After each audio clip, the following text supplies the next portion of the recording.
I am Charu from class 10C to here present my topic outcomes of democracy.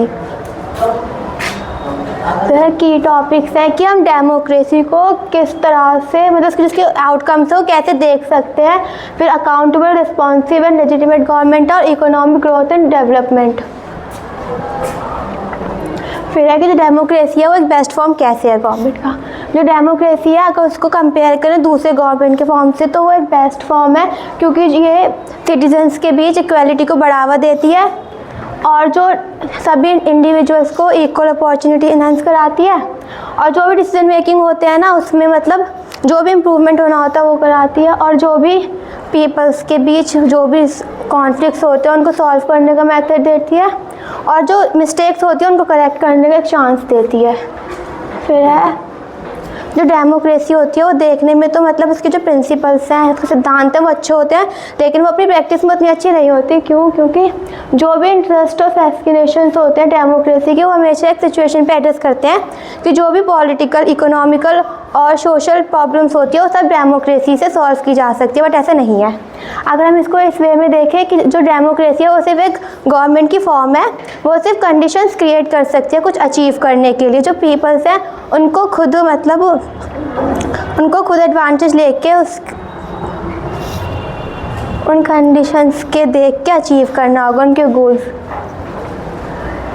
फिर accountable government, accountable form of government. जो accountable form of government होती है वो peoples के लिए answerable होती है, मतलब जो भी वो डिसीजन वगैरह लेगी वो उसके लिए जवाबदेही होगी उनके सिटीजन्स को। जो भी नीड्स होती हैं, पीपल्स की एक्सपेक्टेशंस होती हैं, वो बेस्ड होती है उनके नॉर्म्स और प्रोसीड्यूर्स पे, इसलिए इसको एक ट्रांसपेरेंसी भी कहा जाता है, मतलब ट्रांसपेरेंट गवर्नमेंट। फिर है रिस्पॉन्सिव गवर्नमेंट। जो डेमोक्रेसी होती है वो एक रिस्पॉन्सिबल गवर्नमेंट का निर्माण भी करती है। जो डेमोक्रेसी होती है अपने गवर्नेंस के साथ लिबरल आइडियल्स को भी साथ लेकर चलता है, और जो इसमें ना फ्री और रेगुलर इलेक्शंस होते हैं जो कि, और इसमें कुछ जो पॉलिसी और रेगुलेशंस होते हैं उस पर डिबेट भी होती है, और जो भी करेक्शंस होती है गवर्नमेंट में, जो भी पॉलिसीज़ में करेक्शन होती है वो पीपल्स के सामने रिवील कर दी जाती है। फिर है लेजिटिमेट गवर्नमेंट। लेजिटिमेट गवर्नमेंट के अंदर जो भी लॉ और जो भी एक्शंस लिए जाते हैं वो सभी पीपल्स के सामने रिवील कर दिए जाते हैं, मतलब हाँ। और जो गवर्नमेंट होती है बहुत ही क्लियर तरीके से काम करती है, जो भी डिसीजन वो लेती है, जो भी वो सब जो सिटीजन्स हैं उनको जानने का अधिकार होता है वो रिवील कर देती है। ठीक है।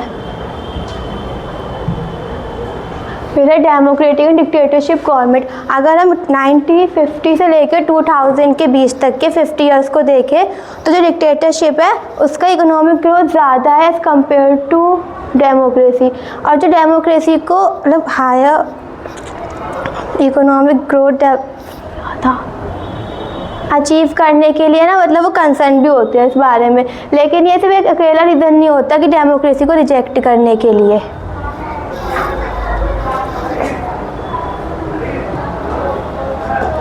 जो इकोनॉमिक डेवलपमेंट होता है वो कंट्री के डिपेंड होता है, कंट्री की पॉपुलेशन पे, उसके साइज़ पे, ग्लोबल सिचुएशन पे, और जो भी कॉरपोरेशन है जो दूसरी कंट्रीज़ का, और economic priorities by the country.